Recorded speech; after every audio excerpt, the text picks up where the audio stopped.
जय Shri Radhe Krishna. I hope आप सब लोग बहुत अच्छे होंगे। चलिए आज मैं आपसे डिस्कस करने वाली हूँ कि अगर आपके घर में लड्डू गोपाल हैं और आप लड्डू गोपाल की सेवा करते हैं तो आपको उन्हें क्या भोग लगाना चाहिए और कितने बार भोग लगाना चाहिए, ये सारी जानकारी आज मैं आपको देने वाली हूँ कि आप क्या चीज़ उन्हें भोग लगा सकते हैं और क्या चीज़ उन्हें भोग नहीं लगाई जा सकती है और उन्हें कितने बार भोग लगाना चाहिए। तो ये सारी जानकारी अगर आपको लेनी है तो आपको ये वीडियो पूरा फुल देखना पड़ेगा। तो चलिए सबसे पहले अब मैं ये आपको बताऊंगी कि आपको भोग कितने बार लगाना चाहिए। तो अगर आपके घर में लड्डू गोपाल हैं और आप उन्हें अपने घर के सदस्य की तरह मानते हैं तो फिर आपको उन्हें कम से कम 4 बार तो भोग लगाना ही चाहिए।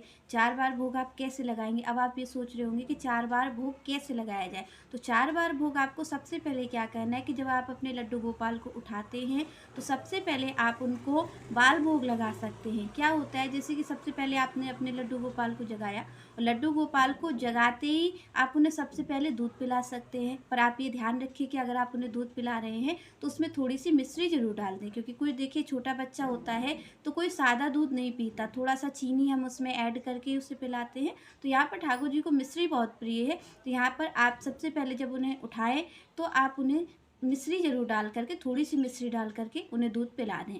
उसके बाद आप उन्हें नहला दें, क्योंकि सबसे पहले आप बिना नहाए उन्हें, ये चीज़ तो आपको करनी है कि उन्हें बिना नहलाए ही आपको उन्हें दूध पिला देना है। तो ये तो आप सुबह उठते ही करिए। उसके बाद आपको क्या करना है कि ठाकुर जी को नहला देना है। नहलाने के बाद, स्नान करवाने के बाद, उनका श्रृंगार करने के बाद फिर उनको आपको राजभोग लगाना है। तो उनको राजभोग कैसे आप लगाएंगे कि आप उनको, जैसे कि आपके घर में कुछ खाना बना है, आपके रसोई में वैसे तो नियम यही है कि आपके घर में जो भी खाना बने आप ठाकुर जी को ज़रूर भोग लगाएं। पर अगर आप ऐसा करते हैं कि आपके घर में मांस मछली बनता है और आपके घर में अंडा वगैरह बनता है तो फिर आप भगवान को भोग नहीं लगा सकते, क्योंकि वो चीज़ भगवान को भोग बिल्कुल भी नहीं लगाई जा सकती है। क्योंकि आपको पता है भगवान को सात्विक भोजन भोग लगाया जाता है। तो यहाँ पर सात्विक भोजन क्या है? दाल चावल रोटी सब्जी, ये जो आप और हम खाते हैं ये सात्विक भोजन ही भगवान को भोग लगाया जाता है। तो यहाँ पर आप सबसे पहले ध्यान रखें कि आपको सात्विक भोजन लगाना है।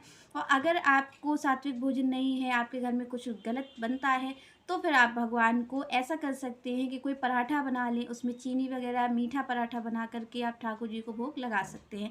कब? अगर जब आपके यहाँ कुछ मांस मछली बनता है तो आप पूरे किचन की सफाई करिए और सफाई करने के बाद अगर आपका ये भाव है कि आपको भोग लगाना है तो फिर आप ठाकुर जी को मीठे पराठे का भोग लगा सकते हैं, क्योंकि बाकी चीज़ तो आप नहीं लगा सकते।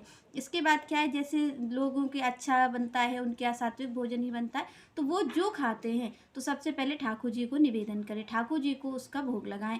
तो जो भी, तो आपको अगर जो दूसरा भोग लगेगा भगवान का, वो यही लगना है कि जो आपके किचन में बन रहा है वो सारी चीज़ भगवान को भोग लगाइए। तो दूसरा भोग तो इस तरीके लगेगा।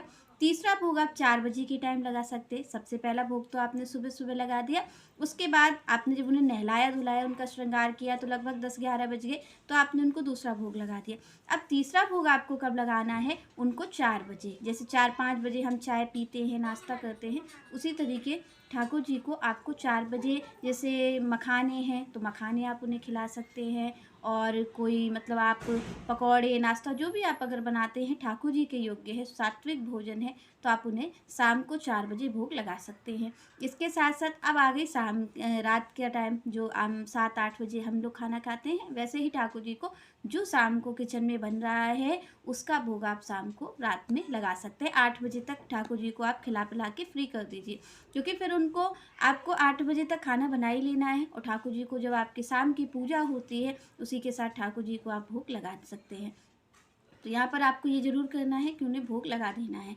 इसके साथ साथ आपको क्या करना है, जब आप ठाकुर जी को सुलाएं तो ठाकुर जी को सुलाने से पहले आपको उन्हें दूध जरूर पिला देना है। जैसे आपने सुबह उठते उन्हें दूध पिलाया था, तो सोने के पहले भी, तो आप जब ठाकुर जी को सुलाने जा रहे हैं तो थोड़ा सा मिश्री वाला दूध उन्हें पिला दें और फिर उन्हें सुला दें। तो इस तरीके से आप 4 भोग ठाकुर जी को लगा सकते हैं एक ही दिन में और अपने भाव के साथ। इस चीज़ का आप ध्यान रखिएगा कि आपको भोग लगाना है भगवान को, पर इस चीज़ का ध्यान रखना है कि अपने भाव के साथ प्रेम पूर्वक लगाना है। ऐसा नहीं कि आप भगवान के लिए 56 भोग तैयार कर दे रहे हैं और आपका प्रेम भाव नहीं है। अगर प्रेम भाव आपका नहीं होगा तो ठाकुर जी स्वीकार नहीं करने वाले हैं। इस चीज़ का आप ध्यान रखें। तो यहाँ पर आपको सबसे पहले ये ध्यान रखना है। और मेन बात यहाँ पर ये है कि अगर आप ठाकुर जी को कोई चीज़ निवेदित कर रहे हैं, किसी चीज़ का भोग लगा रहे हैं, तो उसमें तुलसी दल का ज़रूर ध्यान रखें। जो भी आप भोग लगा रहे हैं उसमें ठाकुर जी के लिए तुलसा दल ज़रूर डालें, क्योंकि बिना तुलसा दल के वो भोग नहीं लगाते हैं। तो चलिए नेक्स्ट चर्चा हम नेक्स्ट वीडियो में करेंगे। तब तक के लिए जय श्री राधे, जय श्री कृष्ण।